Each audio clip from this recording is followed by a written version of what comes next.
मुनि श्री के चरणों में नमोस्तु। महाराज श्री जी, एक माँ को मैंने देखा कि जमीन पर आटे से लेकर के कुछ चौक पूर रही थी। मैंने उससे पूछा कि माँ, ये जमीन पर आटे से चौक क्यों पूर रही हो?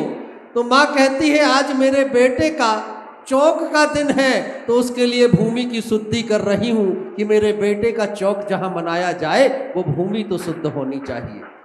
उस माँ की बात को सुनकर के मुझे याद आ गए हमारी संस्कार धनी जबलपुर के लोग, जो अपने बेटे और बेटियों की शादी के लिए भी जब जगह का चयन करते हैं तो ऐसी जगह पर जाकर के मांगलिक काम किया करते हैं जो मल्टी कॉजन के नाम से जो होटल और जो रिसोर्ट विख्यात है, वहां जाकर के अपने बेटों की शादी करेंगे, पूरे शहर को न्योता देंगे और हमारे शहर के लोग उसे बड़े सम्मान का विषय मान करके कि बहुत बड़े होटल में शादी हो रही है, आज वहां चलो, इस शहर के धन्ना सेठ के यहाँ शादी हो रही है, सबको वहां चलना चाहिए। और लोग जाकर के हजारों की संख्या में वहां जाकर के भोजन करते हैं।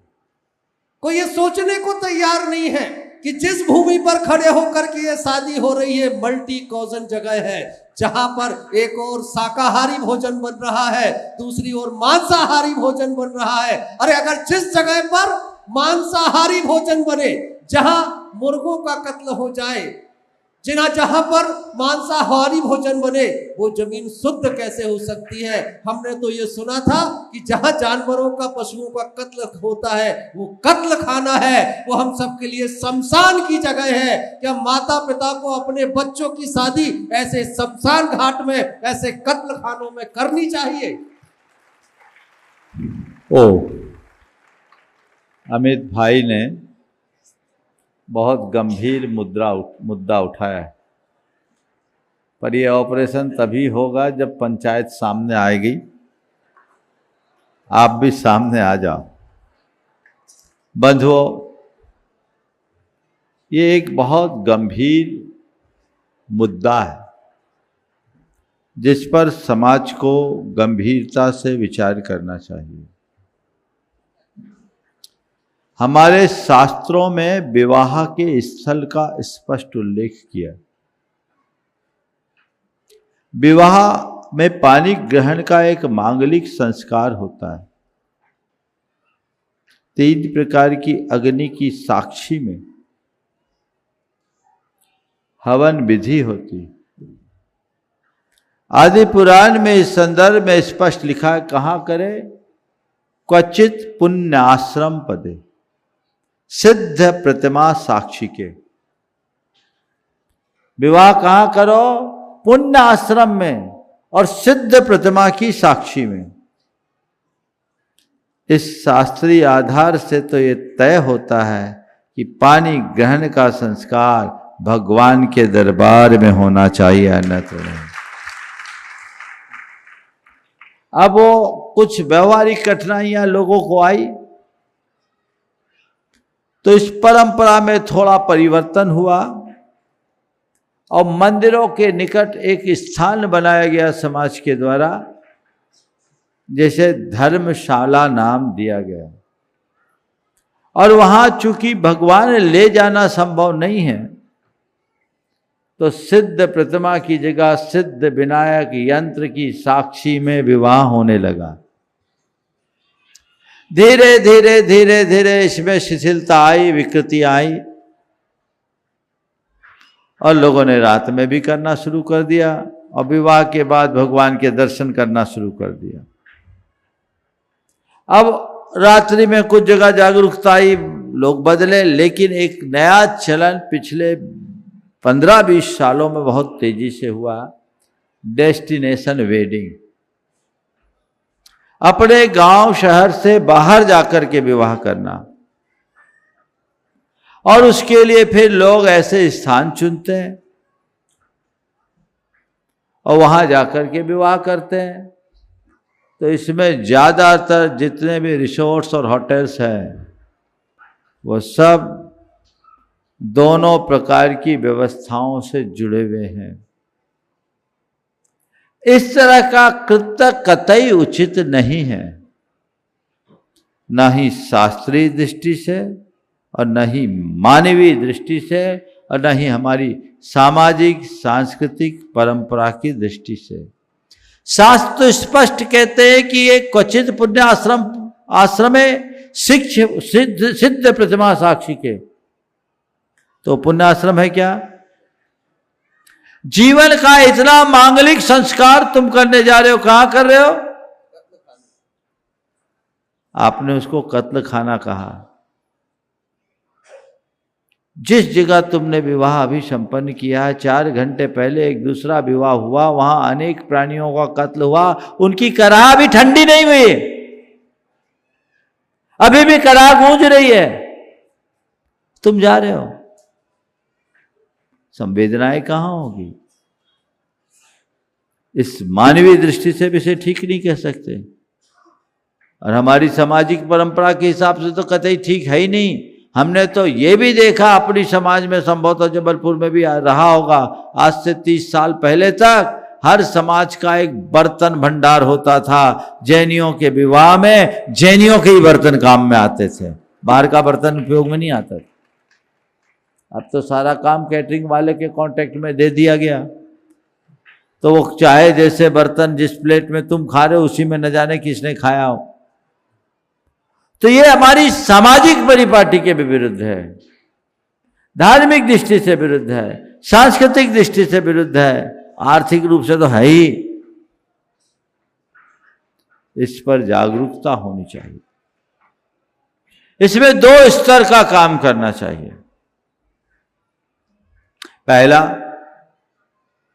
कि समाज को ऐसे आयोजनों में न जाने का संकल्प लेना चाहिए, और ये संकल्प केवल समाज के प्रमुख संस्थाओं के पदाधिकारियों तक नहीं, आम जनों को भी लेना चाहिए। 30 वर्ष पहले भी हमने संकल्प दिलाया था, जो मुखिया थे वे तो आज भी बंधे हैं। अब हमने सुना है महाराज 30 साल में बहुत सारे लोग बदल गए। पीढ़ियां बदलती है, ताजा होना चाहिए। इस बीच जबलपुर में इतने चातुर्मास हुए, इतनी प्रभावनाएं हुई, कहीं चर्चाएं क्यों नहीं आई? उन पर रोक लगना चाहिए। इसके लिए भी समाज में वातावरण बनना चाहिए और निर्णय होना चाहिए कि अगर ऐसा कोई कार्यक्रम करेगा तो हम वहां नहीं जाएंगे। फिर मैं आपसे एक व्यक्तिगत सुझाव देता हूं। आजकल इतना ही नहीं, हमारे समाज में तो और शिथिलता आ गई है। विवाह समारोह में शराब के कैटर्स खुलने लगे हैं, है ना? शराब की बोतलें, कॉकटेल पार्टी। एक जगह का तो बहुत माने शर्मनाक प्रसंग मेरे सामने आया कि आप लोग शादी विवाह के कार्ड देते हैं ना, तो उनने एक मुनि महाराज के पास कार्ड रखा, और विवाह का जो कार्ड रखा उस कार्ड में इतनी शीशी थी। अब सोच लो, धोखे से वो कार्ड महाराज के पास आ गया। कहां जा रही है समाज? मैं आपसे पूछता हूं, आप किसी विवाह के कार्यक्रम में गए हैं, वहां उस कार्यक्रम में वर वधू को अपना आशीर्वाद दे रहे हो, अपनी सम्मति दे रहे हो, तो उस पूरे कार्यक्रम की अनुमोदना आपके द्वारा हो रही कि नहीं हो रही? वहां रात्रि भोजन हो रहा है, वहां अभक्ष्य भक्षण हो रहा है, और वहां गलत कार्य हो रहे हैं। आप उस कार्यक्रम में सम्मिलित होकर के अपनी सम्मति की मुहर लगाए कि नहीं लगाए? बोलो, लगाए ना? इसके पाप का भागी आप बनोगे कि नहीं बनोगे? व्यक्तिगत रूप से सोचिए। जिस दिन समाज में ऐसी चेतना जग जाएगी तो लोग उत्साहित ही नहीं होंगे, कितना ही बड़ा आदमी हो। आपके यहां कार्ड आए, दृढ़ता और साहस पूर्वक कहो। जहां वेज नॉन वेज एक साथ बनता है उस परिसर में हम नहीं जा सकते। मेरे संपर्क में एक आईपीएस अधिकारी हैं जो अभी इन दिनों गुड़गांव में पदस्थ है।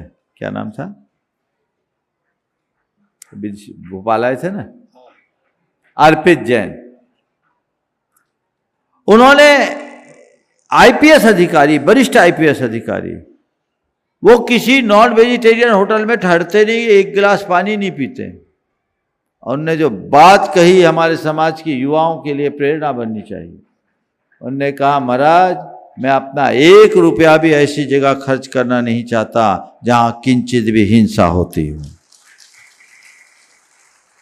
आप ऐसे घरानों को, ऐसे संस्थानों को क्यों प्रोत्साहित कर रहे हो? ये इनका कारोबार इतना क्यों बढ़ रहा है? उसको बढ़ावा देने में आप भागीदार नहीं है और आप हिंसा को बढ़ावा देकर अहिंसा परमो धर्म की जय बोल पाओगे क्या? और हिंसा को बढ़ावा देने वाला यदि कदाचित अहिंसा परमो धर्म की जय भी बोलता है तो उसका जय बोलना सार्थक है क्या? समाज को गंभीरता से इस मुद्दे पर विचार करना चाहिए। मुद्दा भले जबलपुर में उठा है, बीमारी पूरे देश में, पर मुझे पता है कि जबलपुर से कोई संदेश जाता है तो जगत व्यापी बनता है। दिन में भोजन, दिन में शादी, दिन में भोज, यही अहिंसा का जय घोष इसी जबलपुर से 1996 में गूंजा था। यही दिन थे, उस समय भी विधान था और उसका ये क्रांतिकारी परिवर्तन हुआ कि पूरे बुंदेलखंड के इलाके में रात्रिकालीन विवाह और भोज बंद हो गए। लगभग 20 साल तो फर्राटे से चले, पिछले 8-10 सालों में थोड़ी थोड़ी शिथिलताएं आ गई। अब उसे फिर से चैतन्य करने की जरूरत है। आज आपने ये प्रकरण छेड़ा है, इस पर विचार होना चाहिए। समाज के लोग आकर के बैठ के बात करें। प्रथम चरण में समाज के सभी संस्थाओं के प्रमुखों को बुलाइए मेरे पास, पंचायत इसको लीड ले, वो समझे। मैं एक चीज महसूस करता हूं कि हर कोई इसे अच्छा नहीं मानता। जो करता वो भी कहता है तो गलत, पर क्या करे, करना पड़ता है। उसे बदलिए। पहला चरण तो यह कि समाज में जागरूकता हो कि वैसा हो ही नहीं। और दूसरी बात, समाज में ऐसे वैवाहिक स्थल तैयार किए जाए जहां लोग मांगलिक कार्य कर सके, धार्मिकता के साथ, मर्यादा के साथ, सांस्कृतिक परंपराओं को सुरक्षित रखते हुए, संस्कारों के साथ। और मैं आप सबसे कहता हूं एक बात और, डेस्टिनेशन में जाना है जाओ भाई, आजकल के बच्चे भी नहीं चाहते। तो आज हमारे बहुत सारे ऐसे तीर्थ स्थल हैं जहां इस तरह के मांगलिक कार्य होते हैं, करो ना। और हम तो कहते सबसे उत्तम है चक्रवर्ती विवाह करो, जिंदगी चक्रवर्ती की तरह चलेगी। भिखारियों जैसे क्या बनते, ठाठ से करो, धर्म क्षेत्र में करो, मर्यादा के साथ करो।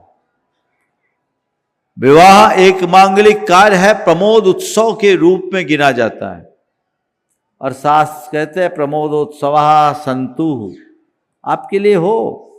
मैं आपके उल्लास उमंग में कमी नहीं रखना चाहता, मैं आपके रंग में भंग नहीं देखना चाहता। जैन धर्म ये नहीं सिखाता कि जैनी श्रावक हताश, निराश, मायूस, लाचार होकर जिए। जैन धर्म ये सिखाता है कि जैनी पूरा जीवन की एक एक सांस पूर्ण उल्लास के साथ जिए, लेकिन मर्यादा पूर्वक, संस्कारों के साथ। आप उसे अपनाएं। ये मुद्दा आज उठा है। जबलपुर की समाज बड़ी जीवंत समाज रही है, संस्कार धानी है। अब पंचायत के अध्यक्ष सामने खड़े हैं, वो कितनी पहल करते हैं और लोगों को इसमें कितना जोड़ते हैं। मुझे पूर्ण विश्वास है कि इस दिशा में सार्थक परिणाम निकलेंगे।